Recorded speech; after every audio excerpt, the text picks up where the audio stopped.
Calidad de Vida es una presentación del Hospital Británico.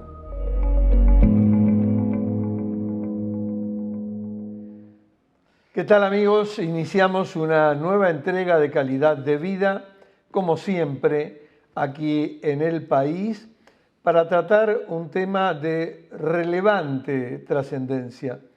Vamos a hablar en la jornada de la primera causa de muerte en nuestro país y en buena parte del mundo occidental, de las enfermedades cardiovasculares.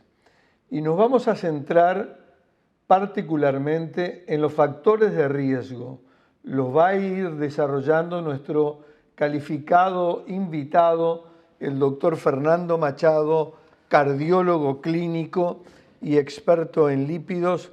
Doctor Fernando Machado, un placer de tenerlo en Calidad de Vida. Gracias. No, el agradecido soy yo. Muchas gracias por la invitación y espero poder colaborar con... Doctor, me parece importante enumerar los factores de riesgo, ir describiéndolos para que la población lo tenga en cuenta. Por ejemplo, sabemos que el tabaquismo es uno de los factores de riesgo. Bueno, hay que dejar de fumar. Ha bajado considerablemente el consumo de tabaco. Sabemos que la obesidad es otro factor de riesgo. Pues bien, bajemos de peso. Pero vayamos, doctor, a los principales factores de riesgo entonces de la patología cardiovascular.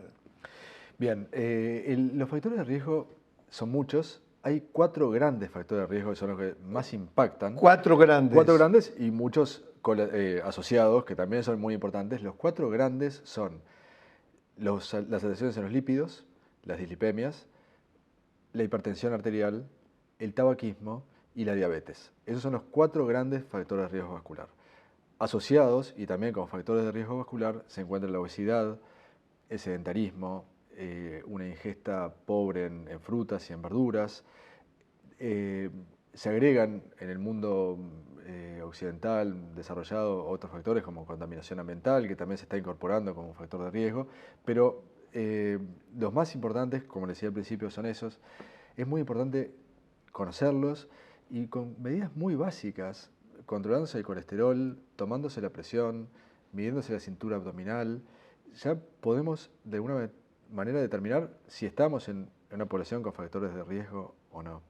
Ahí ahora en el Uruguay, en el año 2009, se empezó a realizar en 4 localidades del Cono Sur, 2 de Argentina, una de Chile, y en Uruguay, concretamente en Canelones, en la zona de Barros Blancos y Pando, en esa zona, un estudio poblacional sobre los factores de riesgo vascular.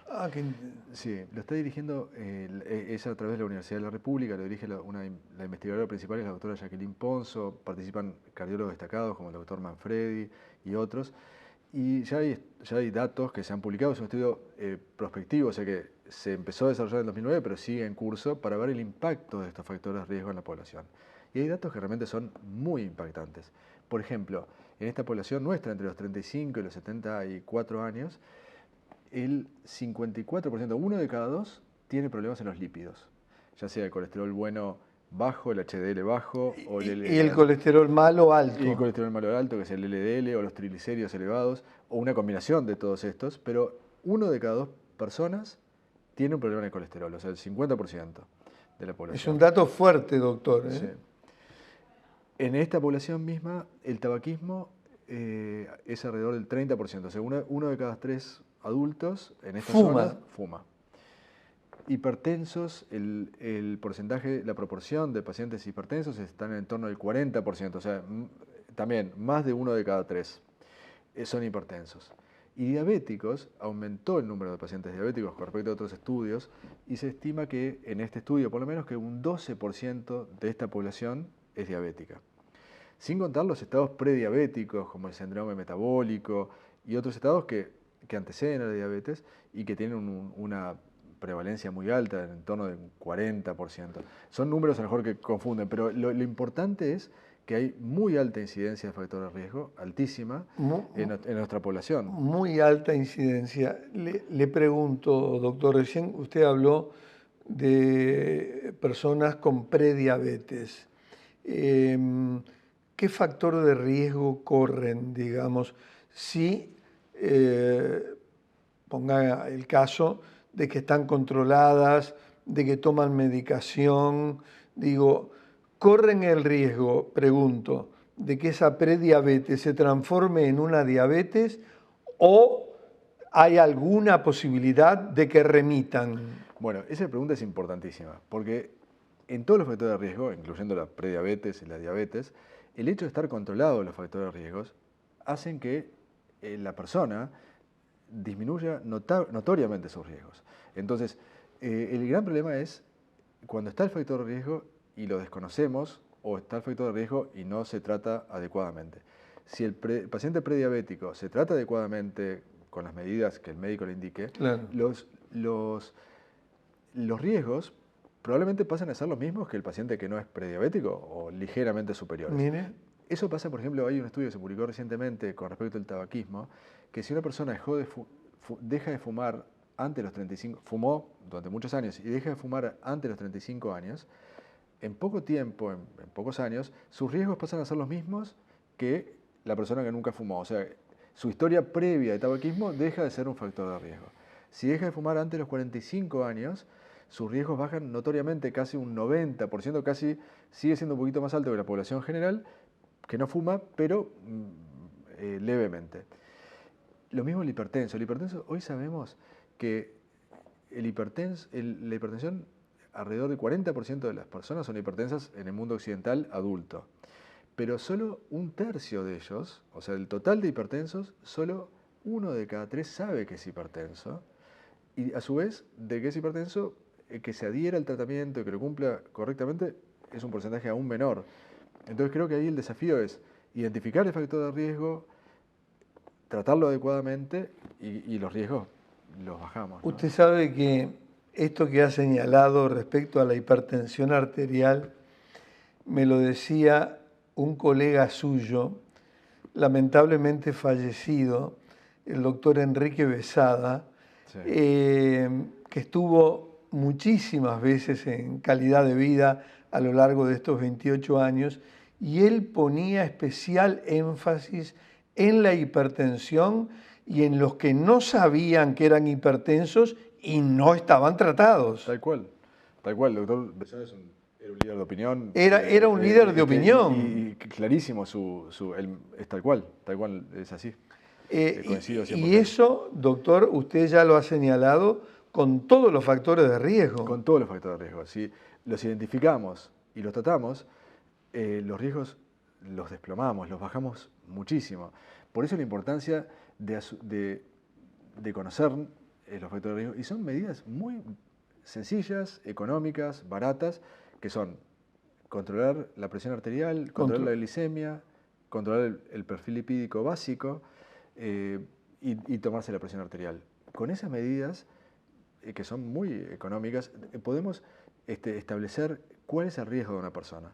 Tenemos tablas, lo que llaman tablas de evaluación de riesgo, que nos permiten definir cuál es el riesgo de una persona. ¿Cuál es el riesgo que una persona tenga en los próximos 10 años un evento vascular? Cuanto más factores de riesgo tenga esa persona, si suma, por ejemplo, un hombre de 50 años que es fumador, que es diabético y que es hipertenso, va a tener un riesgo de tener un evento vascular, probablemente en el entorno de que en los próximos 10 años tenga un evento vascular, es probablemente que un 20% de posibilidades. Ahora, si lo tratamos, va a bajar su riesgo, ¿no? Entonces, es importante también el hecho de no acumular factores de riesgo. Todo lo que dependa de uno, de que uno puede evitar. Por ejemplo, el que es fumador y es diabético o es obeso, obviamente le va a llevar más tiempo corregir su diabetes, claro, y corregir su obesidad, pero si puede empezar por dejar de fumar, sus riesgos van a bajar estrepitosamente, ¿no? Sin duda. Usted ya explicitó los 4 grandes factores de riesgo, ¿no, verdad? Sí. Habló de las dislipemias, habló de la diabetes, habló de la hipertensión arterial Y el tabaquismo. y el tabaquismo. Hablemos de los otros que Bien. siguen siendo también Sí, factores de riesgo. Muy importantes. Por ejemplo, el sedentarismo. El sedentarismo me interesa mucho porque Calidad de Vida desde siempre ha promovido la actividad física de forma regular para contrarrestar lo que es una población como la nuestra, básicamente sedentaria. Totalmente. En ese estudio que le comentaba, en nuestro país, en esta localidad de Canelones, se vio que solo que hacían actividad física en forma rutinaria era un porcentaje bajo de la población, un poco más del 50%, era bajo la población que hacía actividad física. Y si somos más estrictos, probablemente sea menor la proporción. Yo creo que sí. Sí. Entonces, la actividad física genera muchos beneficios en cuanto a disminuir los riesgos vasculares. Ayuda a combatir los problemas del colesterol, la hipertensión, combate el sobrepeso, mejora el estado. Las personas que hacen ejercicio tienen un nivel inflamatorio general menor y hace que la posibilidad de tener un evento vascular sea menor. El otro gran factor que va de la mano con el ejercicio es la alimentación, ¿no? Es clave. Es clave. Es clave. Yo no sé cuál es su opinión, que me interesa escucharla, pero yo creo que la alimentación de la población uruguaya no es buena. No es buena. Sí. No es rica en frutas, en Exacto, vegetales, exacto. en pescado, y somos muy adictos, son muy adictos porque quien habla no lo es, a las carnes rojas, a las frituras, a las harinas, etcétera, etcétera. Pero lo escucho a usted. Sí, es tal cual, no tengo nada que agregarle, es tal cual lo que usted dice. El consumo de frutas y verduras, por ejemplo, vuelvo a este estudio poblacional, en el 85% de las personas analizadas no cumplía con el mínimo de 5 frutas o verduras por día. Y seguramente estemos muy lejos de eso en general, ¿no? El consumo de grasa de origen animal, sin duda, es otro factor que hace que favorezca la obesidad, las dislipemias. Y tenemos que acostumbrarnos desde chicos que a los chicos les entusiasme comer frutas secas, que les entusiasme Sí, pero ahí hay un factor primordial, doctor. Son los padres. Sí, los padres, la educación, el contexto. Los padres, el sistema educativo, el bombardeo de la publicitario, el entorno. Sí. Si ese niño crece y en su casa jamás ingiere o ve una ensalada. Si no hay verdes. Si no hay verdes, sí. Entonces digo, es difícil que ese niño preadolescente, adolescente, joven, adulto, incorpore esos hábitos. Y no sabe lo importante que es eso, porque hay estudios que han demostrado que el proceso de aterosclerosis no empieza a los 30, a los 40, a los 50 años. El proceso de aterosclerosis empieza a los 15 años. No. El proceso muy incipiente, obviamente no va a tener manifestaciones allí, los va a tener mucho más adelante, pero el proceso empieza muy tempranamente. Por eso ahora los expertos en prevención hablan de que tenemos que adelantarnos a los factores de riesgo. Cuando el factor de riesgo ya está establecido, hay que tratarlo, hay que identificarlo y corregirlo. Pero si nos adelantamos y actuamos en los adolescentes, en los niños, actuamos en lo que se llama prevención primordial. Es la prevención previa al desarrollo del factor de riesgo. Cuando estamos tratando el factor de riesgo se llama prevención primaria. Cuando ocurrió un evento vascular se le llama prevención secundaria.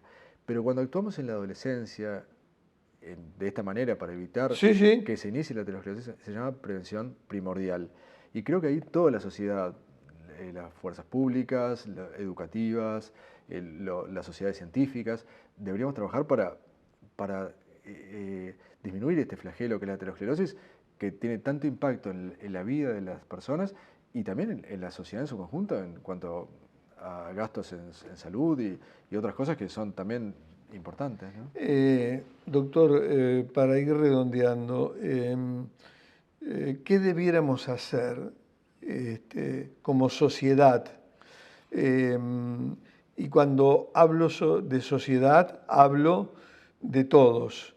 Hablo de las autoridades de gobierno, hablo de la clase política, hablo de ustedes, los médicos, y hablo de nosotros, los comunicadores. Nosotros esta tarea de divulgación la hacemos hace más de 25 años. ¿Qué habría que hacer, doctor, para que todos los factores de riesgo que usted enumeró vayan gradualmente desapareciendo y la población uruguaya tenga otro comportamiento? Bueno, yo creo que debería la sociedad en su conjunto adoptar políticas de Estado, políticas de salud pública. Sin duda. En donde trabajen en forma mancomunada el mundo de los pediatras, los médicos especialistas en prevención cardiovascular, los actores de la educación, la maestra que está al lado del niño y que promueva la educación, los hábitos saludables, la salud pública mismo. El papel de ustedes es fundamental, es fundamental. Hoy en día, en las redes, lo que ustedes puedan transmitir es fundamental. A lo mejor la palabra de un líder de opinión, más allá de la medicina, tal vez hasta puede ser mucho más impactante en las conductas de un individuo que de un científico que tal vez no le llega tanto al individuo. Entonces, creo que deberíamos concientizar a la sociedad y saber cómo somos como sociedad, este tipo de estudios que le mencionaba, saber cuál es nuestra realidad, y a partir de allí la sociedad en su conjunto articular mecanismos para la prevención cardiovascular, ¿no? Muy bien, doctor Fernando Machado, ha sido un placer, ha sido una clase abierta la que ha brindado, y me alegra porque es el mismo propósito de calidad de vida, de transferir conocimiento, de empoderar de información, en este caso a los lectores del país y a todos quienes nos siguen a través de las redes digitales del país, Facebook, la web, YouTube, etcétera, etcétera, etcétera. O sea, llegamos a un abanico muy amplio de la población uruguaya, o sea que hemos cumplido, por lo menos en esta parte, nuestra tarea. Yo le agradezco enormemente su presencia. El agradecido soy yo, y realmente la labor de ustedes es fundamental, y realmente el agradecido soy yo de contar con que todo el mundo científico contaron con ustedes para divulgar esta información. Muchas gracias. Gracias. Gracias. Nosotros nos despedimos hasta la próxima semana con una nueva entrega de Calidad de Vida aquí en el país. Calidad de Vida fue una presentación del Hospital Británico.